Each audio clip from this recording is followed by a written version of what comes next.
sujet, eh bien, comment le petit moi peut choisir d'être au service du grand soi. Voilà. Je voulais partager avec vous le fait qu'hier soir, j'ai donc visionné et j'ai eu la chance d'aller à la projection du film de Grégory Mutombo et filmé par Florence Dautin. Et, euh, et en fait, j'ai eu vraiment des grosses piqûres de rappel concernant justement le sujet d'aujourd'hui, comme c'est bizarre. Voilà, comment ce petit moi, en fait, est vraiment au service de notre grand soi.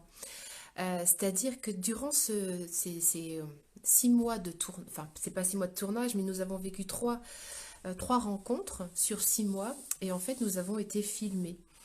Et nous avons été filmés, c'est-à-dire que nous avons laissé en fait notre ego, notre petit personnage, eh bien totalement, oui c'est ça, filmé. Nous sommes livrés à nu, complètement sans artifice, sans rien. Et quelle épreuve pour le petit personnage que d'apparaître à l'écran. Et c'est ça tout le thème du jour. C'est-à-dire que cette image que nous sommes ici, cette image se paraître, voilà, cette enveloppe, puis tout ce qu'on peut dire, tout ce qu'on peut penser, je remarque que beaucoup de gens sont dans la rétention, c'est-à-dire qu'il y a tellement de failles et d'addiction à la sauveuse, au sacrifice, à le je n'ai pas le droit, je ne peux pas, j'ai pas le temps, ou voilà, toutes les incapacités que pour le coup, ce que j'ai remarqué, ça, c'est vraiment les constructions du petit ego, hein, le petit personnage qui a à peu près entre 3 et 7 ans d'âge mental. Voilà. Donc émotionnellement, il est quand même... voilà, il est très émotif, il se bloque très rapidement. Quand je vois ma fille de 3 ans, comment vous dire qu'elle est juste dans l'enfant tyran en ce moment, est très exigeante. Voilà, donc on a vraiment cette part-là en nous et le choix, c'est, pour ma part, soit, eh bien, nous sommes dans cette accusation-là de regarder ça, de nous juger pour ça, pour ce que nous sommes, ok? Ou bien, eh bien, nous acceptons tout simplement d'être un parent, d'être un garant de sécurité, de bienveillance et de vraiment revenir, faire revenir cet enfant, euh, donc cette faille narcissique, entre guillemets, au cœur de source, là où tout commence et là où tout finit. Voilà. Sauf que ben, pour ma part, moi, ça a mis longtemps hein, avant que j'arrive. Alors, j'arrive pas à voir vos commentaires. Je sais pas ce que j'ai boutiqué sur... hop, hop, non plus. J'arrive pas à voir vos commentaires. Bon, une fois que je sais pas si vous êtes toujours là. C'est pas ça que je voulais faire. Ok, super. J'arrive plus à revenir. J'ai touché sur un bouton et je sais plus comment. Bon, voilà. J'arrive pas à voir vos commentaires. En fait, ça m'agace. Euh, mhm. Mais c'est pas ça que je veux. Je veux pas le petit chat. Oh. Tac, tac, tac. Non plus. Ok. Bon, bah, j'arrive pas. Voilà. Bah, je sais pas comment on fait pour revenir. Puis j'ai pas la main. Ok. Hop. Bon, bah, je suis bien embêtée. Je sais pas comment je fais. Oh là là. Maintenant, je fais des dessins, c'est catastrophique. Je découvre des fonctions en même temps avec vous. Là, je suis sur un sujet en plus qui me tient vachement à cœur. Et je comprends pas comment je fais pour sortir de là. Il veut pas, il veut que je fasse de l'humour ou quoi? C'est quoi ce délire? J'arrive pas à retrouver les autres. Oh, flûte. Allez, sors de là. Oui, ça y est. Ah, yes, j'y suis arrivée. Ça y est, je vous retrouve. Ça y est, je suis là. Ok. Alléluia, alléluia. Oh, ça y est. Bon, voilà. Bon, j'ai une petite tache rouge. On dirait que j'ai mis mon rouge à lèvres, mais non. Donc, voilà. Euh, voilà, ça y est, c'était pour mettre un petit peu me détendre parce que ça fait 15 jours que j'ai pas fait de live, donc je suis arrivée un petit peu avec les sphincters un peu tendus. Mine de rien, mine de rien, c'est un entraînement hein, de se faire que ce que je fais. Salut Sandrine. C'est un entraînement parce que finalement, ça me demande d'être dans une espèce d'authenticité, dans une espèce de joie, de liberté, et que je fais, en fait, je crée, enfin, je prépare rien. Je suis toujours en direct avec ce qui se passe et voilà. Donc, vous avez vu une petite trombine de chat. Donc, je reviens donc au truc de Grégory Mutombo hier soir. Ok. Donc au film de Grégory Mutombo qui est donc ce que nous sommes. Et c'est marrant parce qu'en visionnant ce film, donc j'avais donc des piqûres de rappel qui me confortent en fait à continuer dans ce que je fais, bien évidemment, même si j'ai pas besoin de son aval, bien évidemment. Mais vous savez, d'avoir des petites piqûres de rappel de temps en temps, ça fait franchement pas de mal. Et il y a une phrase que je voudrais partager avec vous qui fait qu'aujourd'hui, mon petit personnage, ma petite Karine intérieure, ma petite fille intérieure est beaucoup plus dans la joie de cette faille narcissique. C'est que pour être soi, il faut le partager. C'est-à-dire que moi, j'ai vraiment perçu, et je perçois dans beaucoup de personnes également, que si on ne partage pas les trésors de guérison, de résilience que nous avons actualisés à l'intérieur, si on ne le partage pas, ben on finit par s'étouffer, hein. Voilà, c'est-à-dire qu'à un moment donné, quand le terreau est suffisamment alchimisé, l'invitation c'est de pouvoir le partager et de pouvoir voilà, de livrer son parfum de qui nous sommes, de livrer des astuces qui nous font grandir, d'être une invitation à être plus soi.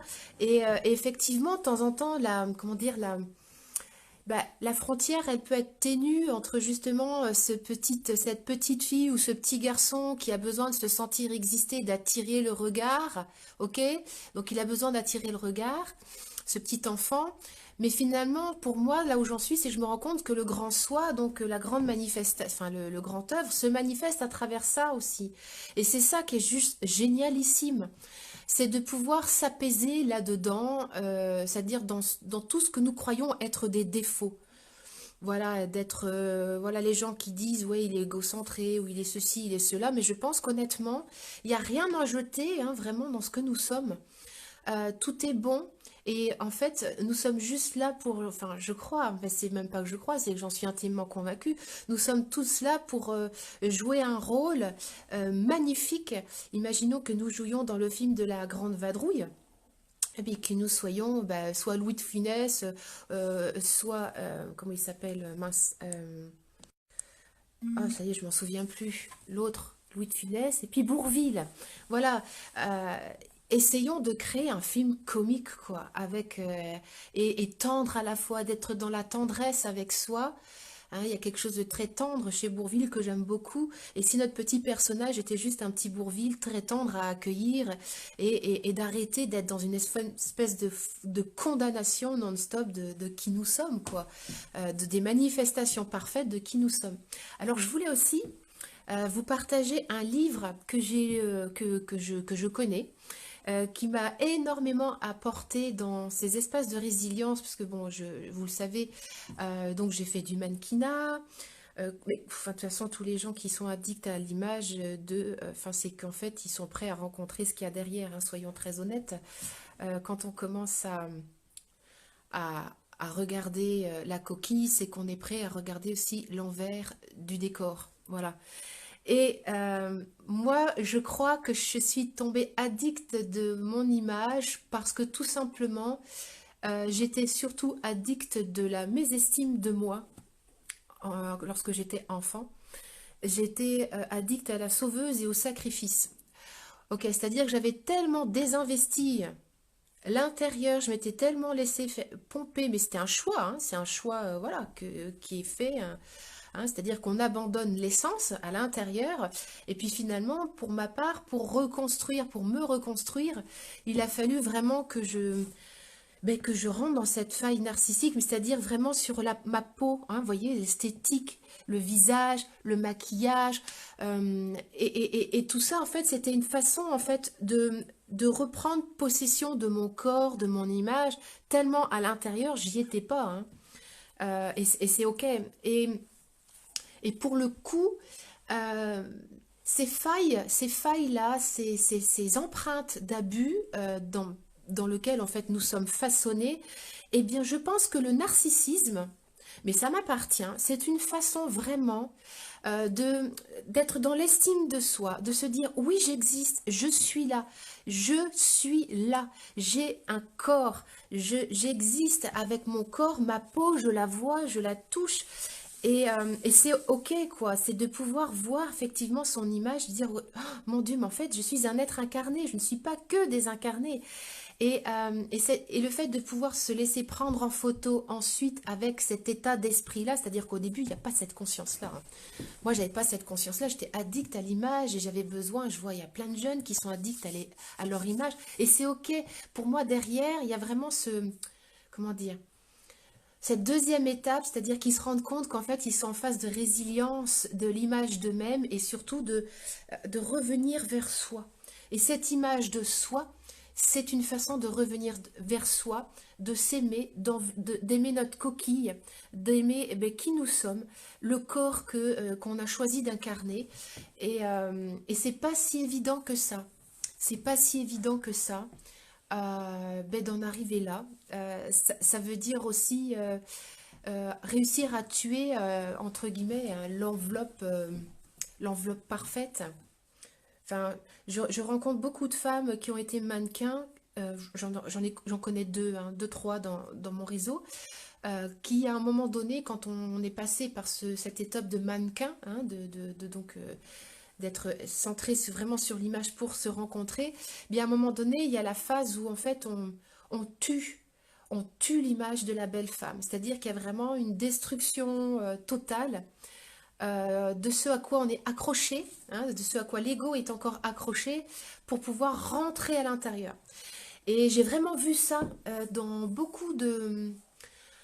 chez beaucoup de mannequins, voilà, beaucoup de mannequins qui ont fait ça. C'est-à-dire qu'à un moment donné, même je vois des actrices font ça, c'est-à-dire qu'elles acceptent à travers certains rôles de vraiment de tuer l'image de la belle femme ou de sortir de cet archétype ou du beau mec et de vraiment se grimer et de sortir de ce fameux beau, de cette enveloppe pour rentrer vraiment à l'intérieur et accepter des rôles un peu plus qui vont chercher vraiment autre chose. Et pour des photos, c'est pareil. Casser l'image ou même dans la vie de tous les jours, plus être fardé, vous voyez, je me mets le rouge à lèvres.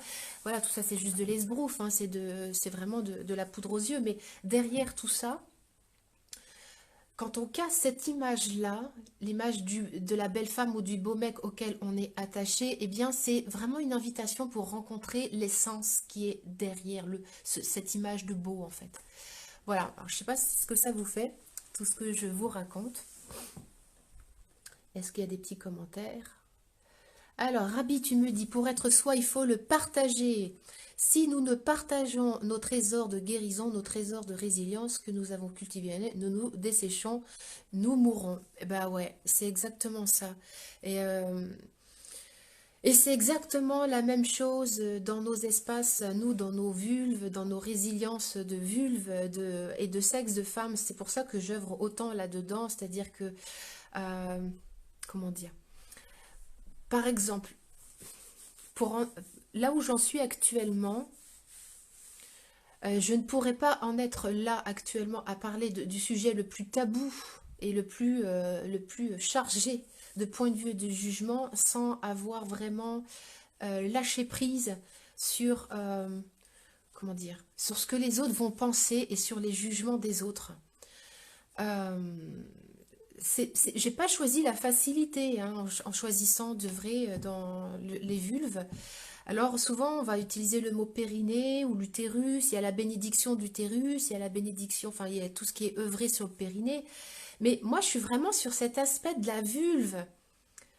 Vulve, voilà, pas yoni, hein, ni nénette ou zézette ou kékette ou j'en sais rien, non c'est vulve. Et pour moi, en fait, mon petit personnage, donc Karine Morer, euh, pour moi, c'est hyper important que ce petit personnage, c'est-à-dire ce que vous voyez là, se mette vraiment au service de d'une autre œuvre, de quelque chose de plus grand et qui ne m'appartient pas. Et d'ailleurs, ça œuvre totalement à mon insu, de mon plein gré. Voilà, à l'insu de mon plein gré, ça œuvre au-delà de moi. Et comment dire? Ça n'a pas été forcément facile de, comment dire, parce que je suis pas sexothérapeute, j'ai aucune étiquette en fait. Voilà, je ne prétends avoir aucune étiquette euh, pour, pour valider le fait que je sois légitime de parler de tout ça. Je suis juste une femme qui un jour s'est levée en se disant, waouh, mais en fait les vulves ont été massacrées et nous sommes toutes massacrées depuis la nuit des temps.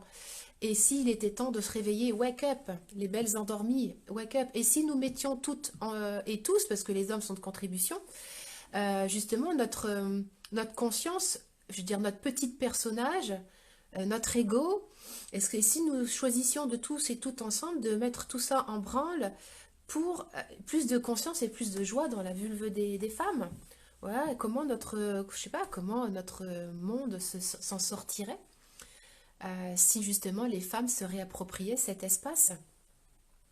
Voilà, donc c'est vraiment, il n'y a pas, il y a pas de séparation pour moi entre ce petit moi qui agit, qui se laisse agir, et le grand soi, qui tout simplement, ce qui me venait comme image ce matin, j'étais méditer au bord de la rivière. J'ai beaucoup pleuré ce matin, alors vous me voyez toute fraîche, toute pimpante, mais ce matin, c'était un peu... je pleurais beaucoup parce que j'ai contacté une petite fille intérieure ce matin. Euh, voilà, j'ai contacté une petite fille intérieure qui avait vraiment besoin d'être accueillie au cœur de source.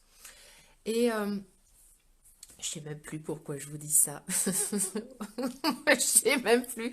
Bon, ça va revenir, c'est pas grave. Ça va revenir. Je vais lire un petit commentaire et ça va revenir.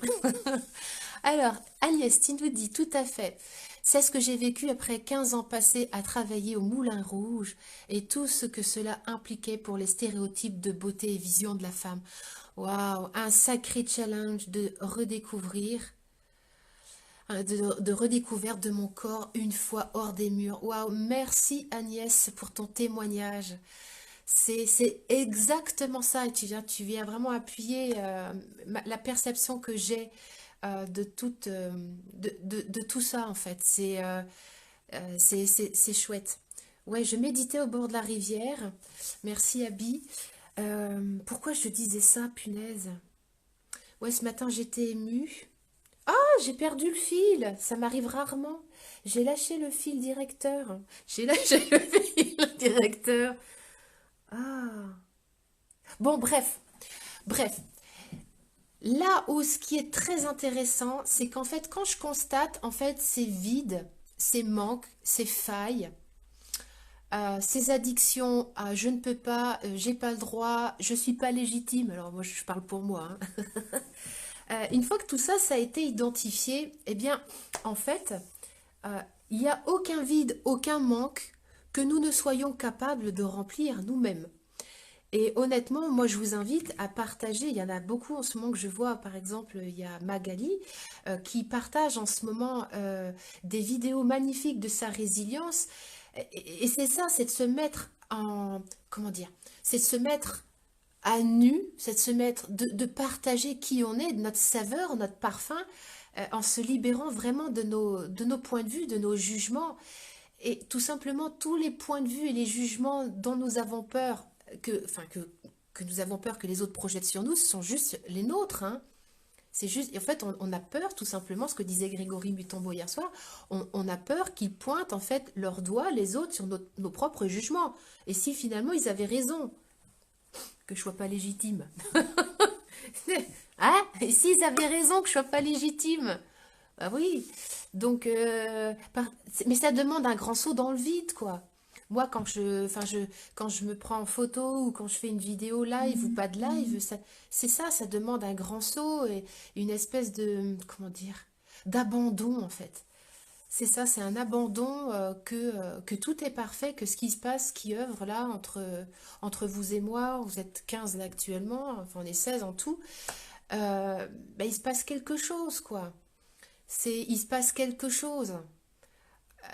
Pour moi, il se passe quelque chose. Voilà, on partage notre saveur.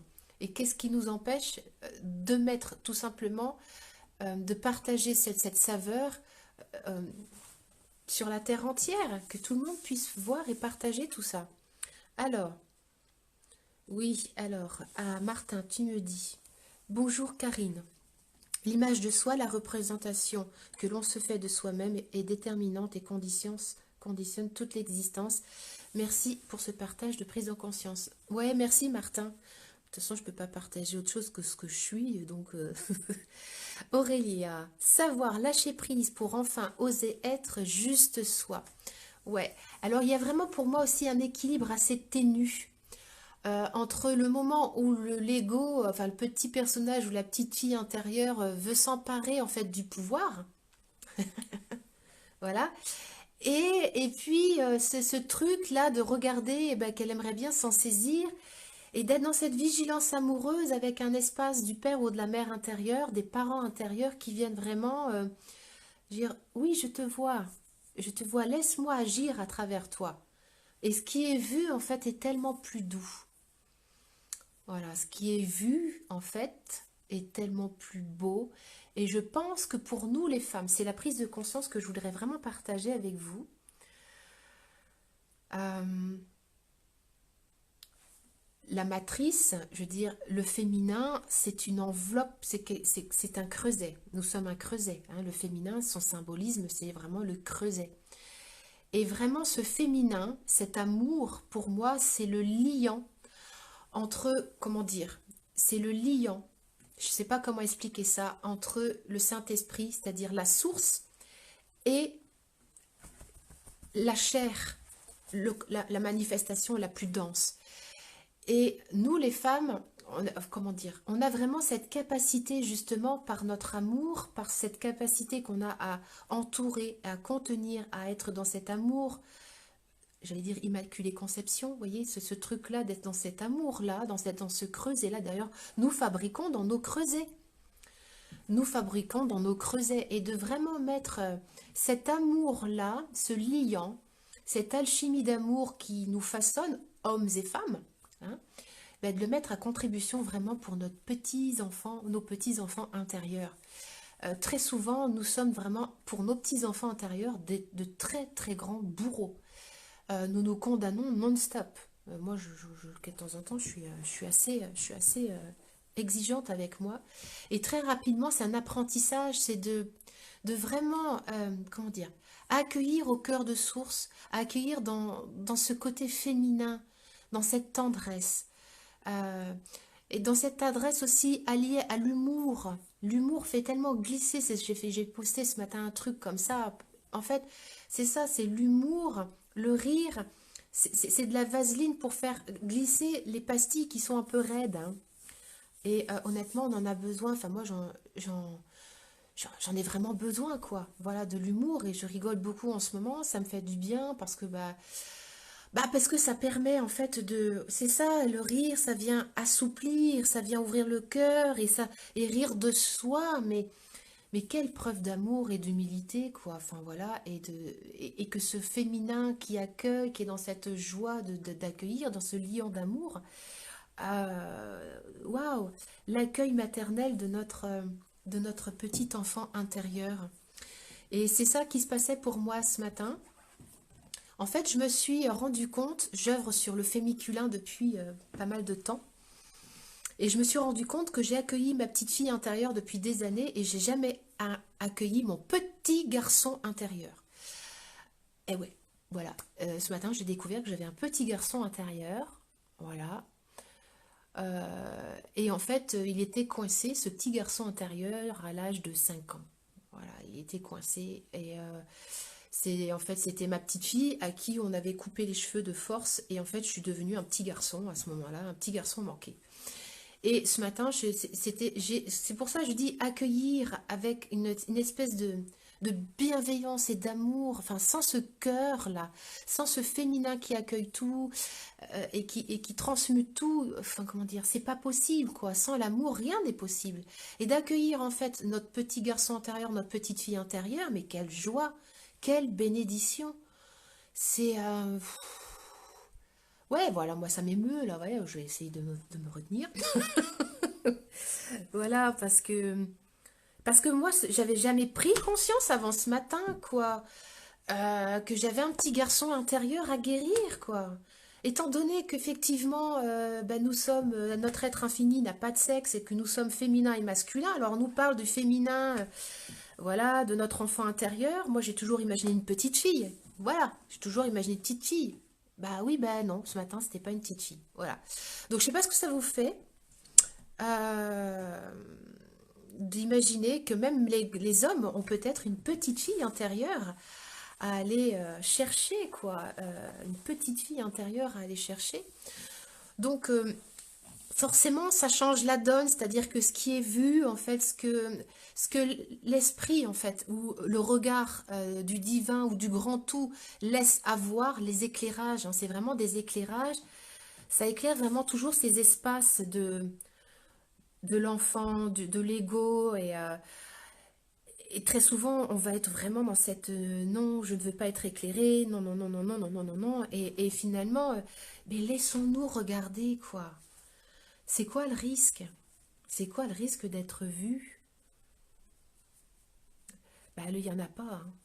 Enfin, il n'y a pas de risque d'être vu. Au contraire, il y a juste à exister pour qui nous sommes, quoi, pleinement. Et ouais, moi, c'est là où j'aime à œuvrer, quoi. C'est là où il n'y a rien à faire. Il y a juste à se laisser, à se laisser être et à partager en toute humilité, en toute, ouais, dans tout ce que nous sommes, quoi. Nous laisser traverser par le regard de l'autre. Je sais pas si vous avez l'habitude d'être traversé euh, par le regard des autres.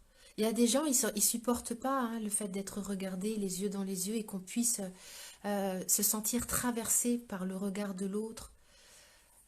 C'est se foutre à poil, quoi. Alors, il n'y a pas besoin d'être à poil physiquement pour être à poil et dans l'intime, hein. Dans un regard de temps en temps, ça suffit juste. Voilà, et qu'est-ce qu'on a à cacher, quoi?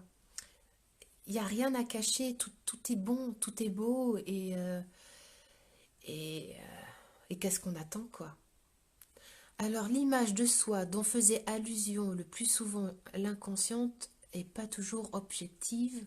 On n'a pas toujours conscience de la petite vie, de sa petite vie intérieure. Ben ouais. Et ça demande, Martin, comme on n'a pas toujours conscience, ça veut dire c'est d'être pour moi sur les deux plans. Être à l'avant-plan avec le petit personnage, Karine, ici, et d'être sur un arrière-plan, enfin sur un plan différent, un plan de conscience plus éclairé qui aurait en fait, je dirais, les acteurs de cinéma, hein, voilà, je suis une actrice de cinéma, et puis il y a le scénariste, celui qui a fait le scénario, qui est sur l'arrière-plan en fait. Et lui, en fait, bah, il attend vraiment que je joue mon rôle à la perfection, quoi. Que je joue mon rôle et que je sois en fait à la fois dans le personnage, mais que je sois aussi dans la réalisation de qui je suis, quoi.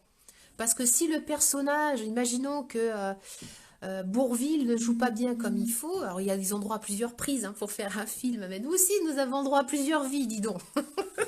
Mais l'invitation, c'est que l'acteur, le petit personnage, se mette vraiment au service bah, du réalisateur, quoi. Nous sommes tous le réalisateur, la réalisatrice, et puis les acteurs.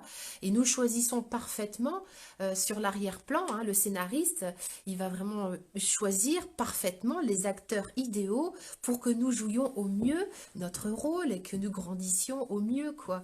Et ça, mais comment dire, quand j'ai pris conscience et connaissance de ça m'a tellement allégée de sentir que je n'étais plus victime en fait à jouer un rôle dont je ne connaissais pas du tout les tenants aboutissants, mais de me dire en fait qu'en fait effectivement j'étais à la fois l'actrice, l'acteur et puis mes partenaires de jeu et puis celui qui est le caméraman et puis celui qui a réalisé le film. Waouh, ça veut dire qu'il n'y a plus de victimes quoi. On n'est plus victime du petit moi. Et en fait, on peut vraiment s'aligner à ça. Donc c'est pour ça le thème d'aujourd'hui, voilà, le petit moi au service du grand soi. En fait, il n'y a jamais eu de séparation, sauf dans notre système de pensée, quoi. Alors, qu'est-ce que j'ai comme petit commentaire? Ève, tu me dis, chacun joue son rôle et à un moment donné, je décide de changer l'étiquette. Ouais, ouais, ouais, ouais. Mais en fait, l'étiquette, elle change. Moi, j'aime bien ça, me dire, mais en fait, est-ce que c'est nous en tant que petit personnage ou est-ce que c'est au contraire, C'est nous sommes agis en fait. Moi, j'aime bien cette invitation de me dire que je suis agi. Je suis agi par autre chose, quoi. Quelquefois, je regarde trop directement, Sophie, tu me dis, et je détourne volontairement le regard car je sens l'autre s'effriter devant moi, car pas prêt à être regardé, car être vu pour ce qu'il est en son cœur. Ouais, mais je trouve ça intéressant, Sophie, mais finalement, quand tu dis que tu sens l'autre s'effriter, mais c'est... qui est-ce qui s'effrite à ce moment-là? Puisqu'il n'y a pas de séparation entre toi et l'autre, c'est qu'à un moment donné, je comprends ce que tu veux dire. C'est quand même pas rien de se laisser traverser par cet espace de vulnérabilité et d'effritement. Euh, et c'est là où ça commence et ça devient confrontant. D'aller justement dans cet espace d'effritement. Parce que quand on le perçoit chez l'autre, c'est qu'on est en train aussi de le percevoir chez soi. Parce qu'il y a cette respiration commune qui fait que ben, l'effritement, il n'y a pas de séparation, quoi. C'est les deux, c'est ça. Et c'est ça, moi, quand je vois quelqu'un, par exemple, une cuirasse masculine, fondre devant moi, je peux vous assurer que comment dire, je me mets dans un espace de creuser à gratitude, c'est quand même pas rien d'accueillir un homme qui s'effondre, hein. C'est pas rien, hein, à l'intérieur, ça demande vraiment d'être totalement, mais en, en respiration commune. Au début, bah, j'étais pas à l'aise, quoi, hein. Je comprends quand tu parles d'effritement, mais c'est parce que moi-même, j'étais pas capable de pouvoir accueillir ces espaces-là en moi, hein. Comment accueillir l'autre si moi-même, je les ai pas accueillis, les effritements? Donc, moi, je me sens toujours bouleversée quand un homme, avec sa cuirasse, s'effrite et, et qu'en fait, l'ego, en fait, toute la façade tombe et qu'en fait, on ne fait plus qu'un dans une espèce d'échange euh, d'être, en fait. Et à ce moment-là, il y a une respiration commune, mais ça, pour moi, c'est vraiment de la grâce, quoi. C'est vraiment, je me sens bénie à ce moment-là. Je me sens bénie d'être le réceptacle de cette fissure. Et il y a une alchimie de guérison qui s'opère à ce moment-là parce que plus moi, à ce moment-là, je reçois cette fissure, donc je me mets dans mon réceptacle, dans mon creuset à gratitude, plus lui, en retour, il ressent ce creuset et donc il vient remplir sa propre fissure. Il remplit sa propre fissure, donc il y a vraiment une espèce d'alchimie de guérison qui opère. Et c'est intéressant d'aller justement jusque dans la fissure. Voilà. Ouais, Magali, c'est ça. Je chéris ma vulnérabilité. Ouais. Pour moi, il n'y a pas de séparation entre vulnérabilité et puissance. Voilà. Il n'y a vraiment pas de différence entre les deux. Quelle que soit la personne, c'est pas évident d'accueillir, mais ça fait tellement de bien. Bah ouais, ouais, ça peut être très déstabilisant et c'est ok, hein. Et c'est ok, c'est-à-dire que à travers l'autre, c'est nous que nous récupérons, hein. Voilà, c'est juste nous que nous récupérons. Alors, qu'est-ce qu'on pourrait dire de plus par rapport à ça, là, ici, maintenant? Qu'est-ce qui est requis ici, maintenant? Ok. Et partout où nous avons cru, justement, à nous séparer de notre image, partout où nous avons cru devoir juger le narcissisme, le mettre à distance, est-ce que nous sommes toutes et tous prêts ici et maintenant à regarder ça avec une infinie douceur, une infinie bienveillance et à remettre tout ça au cœur de source, ici et maintenant, dans cette dimension et dans toutes les autres dimensions? Voilà, de regarder aussi dans notre lignée, ok, ok, à qui est-ce que je suis encore fidèle dans le renoncement à moi-même, le renoncement à mon auto-sabotage, qui s'est auto-saboté dans ma famille et à qui je dois encore ressembler, voilà, pour ne pas accueillir pleinement la saveur et le goût que je suis. Ok, partout nous avons ici à l'intérieur, eh bien, des fidélités au sabotage, des fidélités au sacrifice, au renoncement qui appartiennent à nos parents, à nos grands-parents. Est-ce que nous sommes toutes prêtes et prêts ici et maintenant à remettre tout ça au point zéro et à accueillir l'être merveilleux que nous sommes à travers notre image. Voilà. C'est-à-dire que notre image, elle est juste merveilleuse. C'est ce qui nous permet d'être au monde, de communiquer. J'ai un visage, j'ai une enveloppe physique, c'est ce qui me permet de communiquer, c'est ce qui me permet aussi de livrer mes émotions, c'est ce qui me permet voilà, de livrer mon essence. Et souvent, en fait, bien dans des familles, il fallait pas exister, il fallait rester dans l'ombre. Ouh là là, qu'est-ce qu'on va dire? Voilà. Il y a aussi tout le poids de la religion. Ce qui me vient là, c'est on n'a pas le droit, le corps, en fait, il y a cette image du corps qui n'a pas le droit d'être vue, qui n'a pas le droit d'être exposé. Alors, il y a toutes ces mémoires-là, que le fait d'être exposé, que l'on voit notre corps, que l'on voit notre... eh ben, qui nous sommes, eh bien, enfin, notre corps physique, bien, c'est soit un péché, ok, partout, nous portons, nous, encore les mémoires que d'exposer, que le corps, c'est un péché, que d'exposer son corps, ça serait être un péché, que d'être dans la vanité. Ah, ouf. Ok, d'être dans la vanité, dans l'orgueil. Ok, et si nous choisissions ici et maintenant d'être dans l'humilité avec la représentation du corps que nous sommes, à quoi ressemblerait notre vie et si nous choisissions justement d'accueillir ça?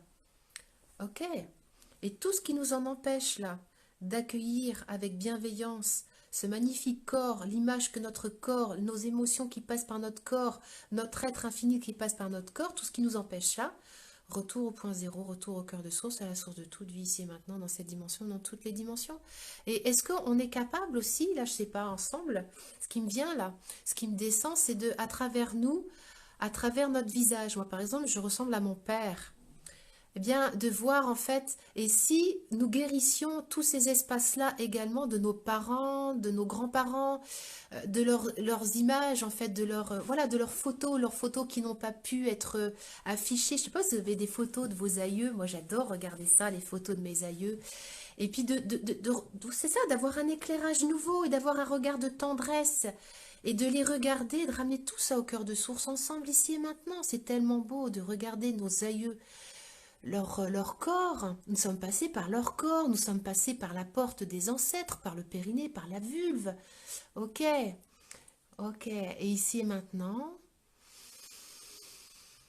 voilà, d'accueillir nos grands-parents, notre père, notre mère, en fait, tout ce qui fait que nous sommes construits de ce corps-là, de cette manifestation-là, de dire oui à l'image, à la photo, à ce qui représente nos grands-parents, et arrêter de nous saboter, quoi. Livrons-nous. Livrons-nous. Salut Sandy. Coucou. Sandy, elle était là hier soir au film de Grégory Mutombo. C'est la compagne de Grégory. Je suis honorée que tu sois là, Sandy. Donc du coup, je perds mon fil. Non, je reprends. Donc voilà, merci à nos grands-parents, vraiment à nos arrière-grands-parents, à la porte de ses ancêtres, parce que c'est par eux que enfin, notre corps de chair s'est manifesté. Et souvent, en fait, notre petit ego, en fait, notre petit personnage, notre enfant intérieur, notre petit garçon, notre petite fille intérieure, veut toujours continuer, en fait, à rester cloisonné dans ces images-là du passé liées à nos grands-parents, à nos parents. Et on oublie qu'en fait, on a une autre saveur, on a cette saveur, en fait, on a vraiment cette saveur divine qui a besoin donc de cette alchimie d'amour, de se creuser à gratitude, et que ça doit alchimiser toutes nos cellules, quoi. Donc osons, osons nous prendre en vidéo, osons livrer nos prises de conscience. Euh, je vois de plus en plus dans mon cercle d'amis proches ou moins proches des femmes, des hommes qui livrent leur conscience, mais quelle contribution c'est pour tous ceux qui regardent. C'est juste phénoménal quand en fait le verbe s'incarne, quand le verbe s'incarne dans un creuset qui est alchimisé, c'est juste magnifique. Et Magali, je voudrais vraiment te remercier parce que tes vidéos que tu oses mettre et que tu oses partager, mais quel cadeau quoi. Quel cadeau pour toutes les femmes qui ont besoin de se reconnecter, de reprendre conscience et contact avec ça. Alors, j'ai Eve qui nous dit Marlène Ritchie a fait un super déblayage sur la famille. Quelle énergie, espace et conscience. Heureusement que j'arrive à traduire le verbe de Access Consciousness.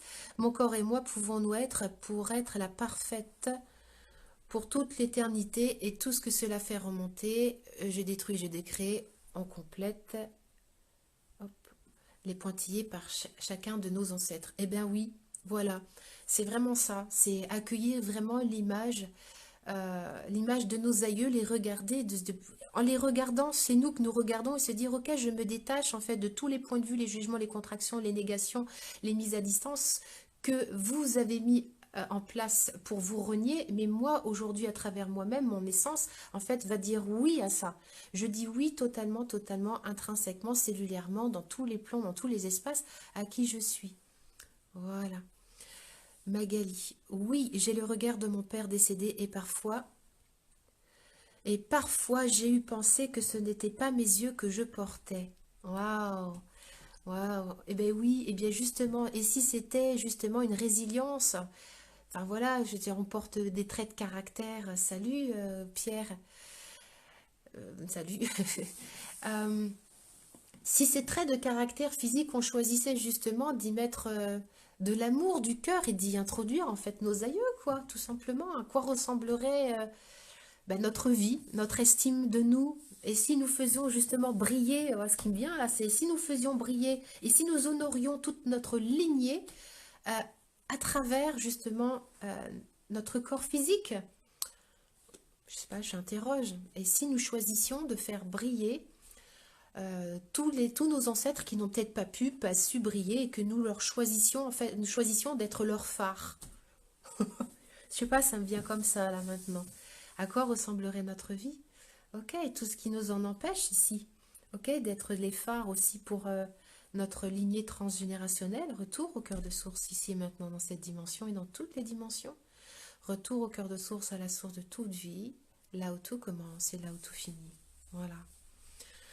Ok, donc formidable en fait. Je trouve que quand on arrive dans cette joie d'accueil, de ce liant qu'est l'amour, de se creuser à gratitude, d'accueillir en fait chaque extension de nous que l'on a, enfin, qui sont séparées de nous, et qu'on arrive vraiment à les mettre au cœur de source ici dans notre creuset. Pour moi, il n'y a pas de séparation entre le cœur et notre utérus, notre vulve, hein. C'est-à-dire que notre cœur, la transformation se fait aussi dans notre Graal, dans notre bassin réunifié. Et beaucoup de femmes peuvent témoigner que quand justement il y a cette reliance avec amour de la beauté de nos vulves, de nos vagins, de nos utérus, eh bien nous alchimisons vraiment une puissance créatrice qui prend une toute autre direction, c'est-à-dire qu'il n'y a pas de séparation entre notre cœur et notre vulve, hein. Sauf si... c'est-à-dire que ce que je dis là sur le petit personnage là, ben, et si nous choisissions de faire la même chose avec notre sexualité, notre sexe? Voilà, c'est un des sujets les plus tabous, hein, c'est-à-dire qu'on nous fait croire en surface que tout est ok, que c'est beau, c'est magnifique, mais dans le fond, il y a quand même encore beaucoup, beaucoup, beaucoup, beaucoup de points de vue, de jugement, de contraction, de négation, de mise à séparation, euh, qui ne nous aident pas, hein. Comment voulez-vous œuvrer sur Terre si nos sexes ne sont pas enracinés et si notre bouche, je veux dire la bouche de nos lèvres, de notre vulve, hein, pour nous les femmes, n'incarne pas profondément un sourire à la Terre et un oui à l'existence terrestre. Ben voilà. Ok. Qu'est-ce que tu me dis, Pierre? Euh, Tu as raison, Karine, ma Karine. J'ai les yeux de ma grand-mère et je porte son image et je porte ma consternation familiale. Eh bien, ouais, retour au cœur de source à tout ça, parce qu'en fait, souvent, à travers nos ressemblances, nous ressemblons physiquement, mais derrière la ressemblance physique, il y a aussi tout un bagage émotionnel lié à ce physique-là, hein. Vous comprenez ce que je veux dire? Euh, je suis en train de faire des liens, moi. C'est-à-dire que souvent, nos aïeux, ben, il y en a certains qui sont trouvés moches, qui sont trouvés laids, qui ont véhicule des images de laideur, de non-acceptation. Et quand on ressemble à son parent, on véhicule ça aussi. Donc, on se coupe de l'image de soi, on se coupe de notre propre image. On ne peut pas recevoir cette image-là, parce qu'en fait, derrière cette image, il y a tout plein d'émotions qui ont été refoulées, qui n'ont pas été pu être exprimées ni identifiées chez nos ancêtres. Ok. En étant nous-mêmes. Ok. Vous me voyez plus? Guylaine, tu me dis, je ne te vois plus. Est-ce que vous me voyez? Moi, je vous vois en tout cas, hein. Ok. Je ressemble à mes deux parents, mais finalement, en regardant les photos de famille, il y a des bouts de chacun de mes aïeux. Que ce soit juste physique ou des expressions, regard, sourire, respiration. Ouais, ben, c'est formidable. Enfin, c'est important d'être dans un accueil d'amour de ça et de pouvoir accueillir justement tout ce qui n'a pas pu être accueilli par nos aïeux, quoi. De dire oui à ça. De dire oui à... D'être dans cette vigilance amoureuse avec nous-mêmes. Tout ce que mes aïeux, en fait, n'ont pas pu avoir comme éclairage, comme accueil d'amour, eh bien moi, aujourd'hui, je choisis pour moi-même, et donc pour eux, à travers moi, je choisis de les intégrer dans mon regard d'amour, dans mon alchimie, dans mon creuset à gratitude. Voilà. Moi, ça me fait du bien de me dire que ben, je me détache du sabotage de mon père, quoi. Waouh!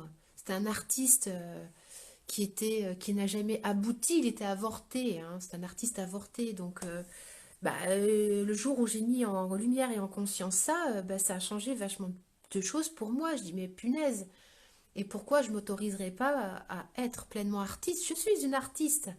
J'ai eu du mal à pouvoir l'assumer, moi. Ok? Et tous les artistes que nous sommes, tiens, on va faire une petite phrase là d'accueil des artistes. Ok, les gens qui croient qu'ils sont pas des artistes parce qu'en fait, leur appartient pas, ça appartient aux aïeux, là. Et tous les artistes ratés que nous avons incarnés dans nos cellules et que nous avons emmagasinés dans nos matrices créatrices, là. Ok, est-ce que nous sommes toutes et tous prêts ici, dans nos vagins de lumière, dans nos utérus de lumière, à transmuter tout ça dans nos cœurs de lumière, à remettre tout ça au cœur de source, s'il vous plaît, et à incarner pleinement l'artiste que nous sommes, les artistes du vivant, les artistes créateurs. C'est ça, livrer son parfum, c'est être un artiste. Voilà. Je vois Abby, avec qui je co-crée en ce moment, elle s'est lancée dans la création de clitoris en 3D. Alléluia, quoi. Je suis pas sûre qu'il y a quelques mois, elle se serait autorisée. Enfin, Abby, tu pourras le raconter, mais elle sculpte des vulves, des pénis, des clitoris, mais c'est formidable. C'est osons aller dans des espaces créatifs qui nous font du bien, qui nous guérissent, qui libèrent à la fois notre conscience, mais également celle de nos aïeux. Moi, je sculpte des vulves sur tableau. Voilà, c'est libérons les artistes qui sont en nous, quoi. Alors, c'est pas une question de peinture, c'est pas une question non plus. Voyez, ce que je fais avec vous là tout de suite, pour moi, c'est une œuvre. On est en train de créer, c'est de l'art. On est dans une création commune. Donc, nous sommes tous et toutes les créateurs de tout ça. Et ce qui nous empêche de livrer le parfum, ben, c'est souvent les attachements aux voies du passé, quoi. Youpi, eh, c'est plutôt réjouissant, non? Que justement, à travers, moi je ressemble comme deux gouttes d'eau à mon père. Ah, vous voyez, j'ai les cheveux, j'ai ses yeux. En fait, il n'est pas mort, mon père, hein, il est là. Il est juste là, vous voyez. Mais en fait, moi, puisque je m'autorise à vivre, ouais, ça m'émeut de vous raconter ça, parce que je m'autorise à vivre, à être pleinement vivante, d'être complètement consciente dans ma vie et à créer, mais en fait, je l'embarque avec moi, quoi. Coucou, il y a mon chéri qui est là. Et je l'embarque totalement avec moi et j'embarque aussi mes enfants parce que finalement, de quoi est-ce qu'ils ont besoin, nos aïeux, qu'ils soient encore incarnés ou désincarnés? Ils ont juste besoin de notre joie. Ils ont besoin de rien d'autre. Notre auto-sabotage, ça, ils connaissent par cœur. Ils se l'ont bouffé toute leur vie, nos parents, nos aïeux. Donc, alléluia. Choisissons vraiment aujourd'hui d'être, voilà, de nous libérer de ces carcans-là. Alors, ouais, ça me touche. Ça me touche parce que là, quand je parle, en fait, je me sens très connectée à mon père. Je me sens vraiment très, très connectée à mon père. Et et c'était un artiste magnifique, quoi. Donc, quand je dis ça, en fait, je me le dis à moi. Voilà. J'accueille là, hein. J'accueille. Ouais. Toutes les œuvres dont mon père n'a pas pu accoucher, mettre à jour, en fait, c'est moi, ça passe par moi maintenant et je choisis ça. Voilà, je vais pas mourir étouffée par des générations d'abstinence, de libération d'œuvres d'art. Voilà, je m'émeus tout seul, mais voilà, et, euh, et c'est chouette, quoi, que nous soyons des voies de passage pour nos aïeux. Hein, c'est ça, nous sommes des voies de passage.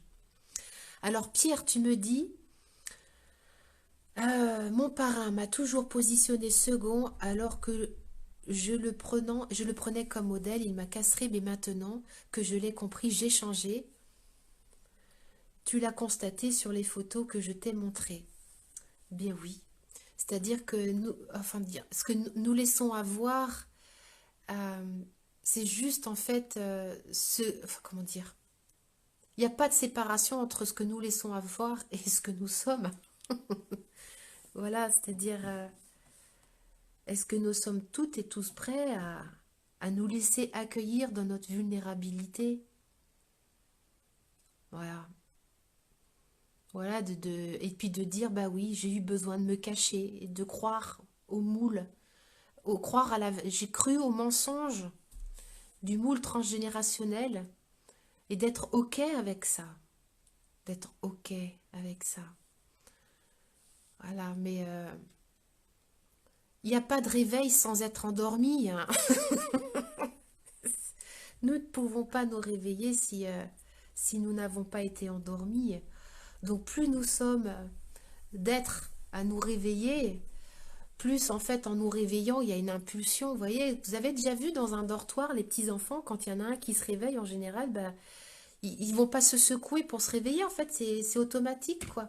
Ils vont réveiller les autres, mais voilà, donc acceptons d'avoir été endormis pendant des années, d'avoir vécu à côté de nos pompes, quelquefois, ou à côté de notre âme, à côté de notre essence, d'avoir cru devoir faire plaisir à papa et à maman, d'avoir un bon job, d'avoir une belle situation de famille, tout en renonçant pleinement à la beauté de notre essence. Moi, je rencontre en consultation des gens qui sont dans cet espace de réveil, de qui ils sont. Et j'assiste vraiment à des miracles de conscience où tout d'un coup, mais qui je suis, moi, à travers cette histoire familiale, à travers dans ce travail, qui je suis. Voilà. Et ce sont des accouchements de conscience qui sont extraordinaires. Quand quelqu'un se rend compte un jour, au bout de 20 ans, dit, bon, ben en fait, j'ai fait ça pendant toute ma vie, mais c'est pas ça. Alors l'ego, il résiste, hein. Il résiste longtemps. Voilà, il résiste, il veut rester sur les deux, en fait. Il voudrait bien avoir le beurre et puis, et puis la crémière, l'argent du beurre. Enfin, il veut tout avoir, l'ego. Ça demande vraiment un saut dans le vide, quoi. Ça demande un saut, une fois, ouais, de se dire, bon, bah ok, j'arrête, quoi. J'arrête de me mentir. Ok. Et si nous accueillons justement ici et maintenant tous nos mensonges, tous les mensonges derrière lesquels nous nous sommes restés cachés, ok, pour ne pas réaliser la grandeur de qui nous sommes, est-ce que nous sommes tous et toutes prêts ici maintenant à mettre ces mensonges, eh bien au point zéro, voilà, au cœur de source, à la source de toute vie, là où tout commence et là où tout finit, et à commencer à respirer, à rire, à vivre, en choisissant chaque jour d'être au plus près de nous-mêmes, quoi. Voilà, d'être non plus dans le renoncement, mais d'être dans l'accueil total. Alors Pierre, tu me dis, je vis dans les régions que mon père voulait vivre, Andalousie, Galice, et paradoxalement, mon fils Alexandre va vivre mon rêve du Canada. Ben ouais, c'est ça, Pierre, tu vois, on se transmet de père en fils. euh, Et la terre aussi se transmet de père en fils. Hier soir, j'avais cette chance de pouvoir partager le visionnage donc, du film de Grégory Mutombo, Ce que nous sommes, avec Olivier Loubéry, qui est donc un participant du dernier cursus auquel j'ai participé aussi. Et que quand la terre, finalement, quand nous choisissons d'incarner une famille dans laquelle il va y avoir un legs de terre, comment dire, d'un vignoble, comment vous dire que ça, quand ça fait 3 ou 4 générations que c'est là, euh, enfin, je veux dire, l'espace d'amour qui est caché derrière pour aller se choisir et dire, en fait, je choisis en fait, de renoncer à ce legs transgénérationnel pour incarner qui je suis. Et ça demande vraiment, mais moi, là, Olivier, je le connais bien, ça demande un amour. Ce saut dans le vide, il est juste incroyable, quoi. Voilà, c'est pas juste une petite maison, voilà, dont on hérite, quoi. Il y a certaines personnes, elles héritent, voilà, de vignobles, de propriétés, que ça fait, vous voyez, ce qui se passe dans le matériel, il n'y a pas de séparation entre l'incarnation, enfin, ce qui est incarné dans la matière et ce qui n'est pas incarné, hein. Donc, vous imaginez les enjeux derrière, quoi. Donc, quand il y a, je sais pas combien d'hectares de vie, plus tout un vignoble, enfin, mais ça demande un amour, de, une foi qu'on est capable justement de lâcher ça pour être soi, assez incroyable. Donc, merci à tous ces hommes qui choisissent en fait et toutes les femmes, hein, parce que ce que je dis pour les hommes là, pour Olivier, ça existe aussi pour les femmes, hein, voilà, qui choisissent de renoncer en fait qui voient la beauté de ce que leurs aïeux ont fait, ont créé, mais qui renoncent en fait et qui transmutent par leur lumière en fait. C'est ça, c'est un retour au cœur de source. Il n'y a pas de trahison là-dedans. Il n'y a pas de trahison, hein. La trahison, c'est juste de l'ego. C'est juste égotique, hein, la trahison, hein. Ça demande juste un amour de soi, une foi, un amour de la vie, comme tu dis, Pierre, une foi inconditionnelle, que en fait, on a choisi le terreau fertile pour réussir à se choisir, quoi. Voilà. Bon, alors est-ce qu'on a d'autres commentaires? euh, Abby, tu nous dis, offrons notre joie au monde et à tous nos aïeux. Bah, c'est ça. Vraiment, ça veut dire oui à nos aïeux. Pour moi, hein, c'est vraiment dire oui à la vie terrestre, à la vie incarnée sur Terre. On est passé par ces cellules, par cet ADN. Alors, c'est dire oui à ça et de savoir que je veux dire, la force d'identification à cet ADN et à ces, je veux dire, à ces mémoires va être forte, mais ne pas être dupe.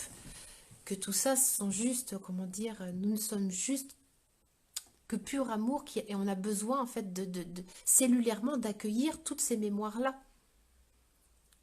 Voilà.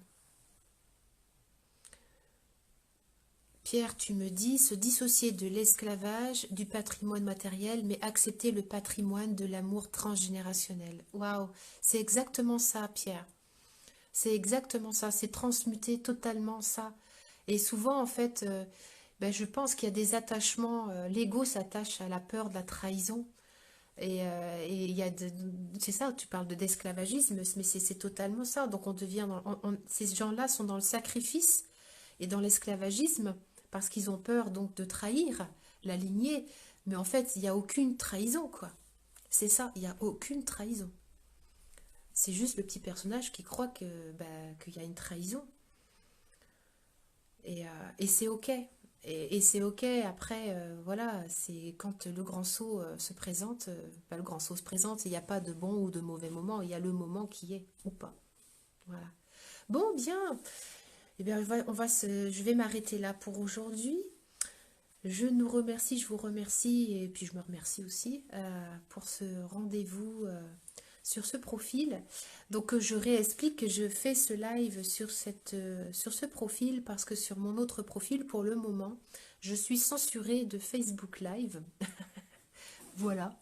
Donc la porte s'étant fermée, je suis passée par une fenêtre qui n'était pas fermée, c'est-à-dire un ancien compte à moi. Et c'est ok. Voilà, c'est totalement ok.